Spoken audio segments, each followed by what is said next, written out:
It has come to my attention that not everyone knows what a private pilot really is, what the actual definition is, what a private pilot can and cannot do. So let's talk about it. This is going to be fundamental to your training as a brand new pilot. It's important to start understanding what the different phases and certificates that you progress through in your pilot training mean and what they allow you to do. Let's first look at the FAA definition of a private pilot. So on the FAA website, they say a private pilot certificate lets the pilot carry passengers and provides for limited business use of an airplane. So this is where some of the misconception can come in. Most people outside of the aviation industry think that a private pilot is probably a pilot who is paid to fly a private aircraft. It's kind of a misnomer in that way, where yes, there are private aircraft that employ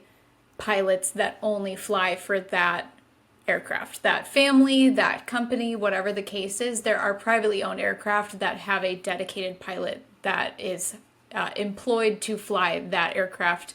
It's not chartered, it's not used in cargo or airline operations, it's strictly for private use. That pilot, though, is at least a commercial level pilot, if not an airline transport pilot. But on a basic entry level, the private pilot is someone who can fly for fun. They can't make money flying. Again, there are certain instances where they can make money, but on a basic level, private pilots can't get paid to fly. Okay, so I actually worked on an article for Flying Magazine about private pilot jobs, and I'm gonna pull that up. Here we go. What jobs can you get with a private pilot license? So here's where it gets interesting. As a private pilot, you can be an instructor. A lot of people are going to want to challenge me on that. Here's what I'm saying. You can be a ground school instructor. Aircraft sales. So this is one that most private pilots become familiar with, this particular nuance. You can be an aircraft salesperson and demonstrate an aircraft to a potential buyer as long as you have at least 200 flight hours. You have to have some level of experience. You can't just test for your private pilot certificate at the minimum 40 hours and then go start working as an aircraft salesman. You have to have some experience behind you, but you can do that with just a private pilot certificate. You can also tow gliders. So gliders are non-powered aircraft that have to be towed by a powered aircraft in order to become airborne.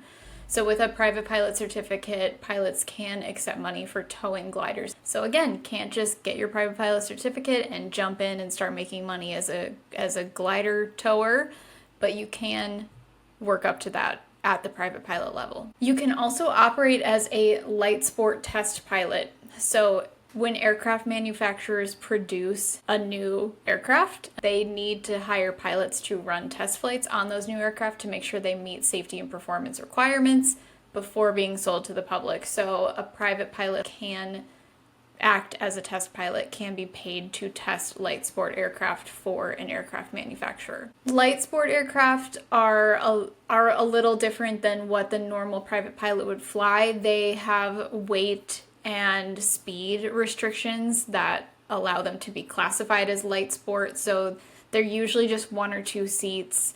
They have a maximum takeoff weight of 1,320 pounds and a maximum speed of 120 knots. So the private pilot license is amazing. A lot of people call it the license to learn. It's really your introductory step into the world of flying, of piloting an aircraft. And whether you want to become an airline pilot, a charter pilot, a cargo pilot, or you just want to fly for fun, maybe eventually get your own small airplane and fly yourself around wherever you're going to go, this is the basic building block that nearly every pilot will use to start their training journey. There are other ways. Again, we're talking broad spectrum. We're not going to get into every single way that you can start as a pilot, but Just know that the private pilot certificate is the most standard way that pilots begin their flying journey. If you learned something in this video, if you found it helpful, I would so appreciate if you like, subscribe, share this video with anyone you think would enjoy it.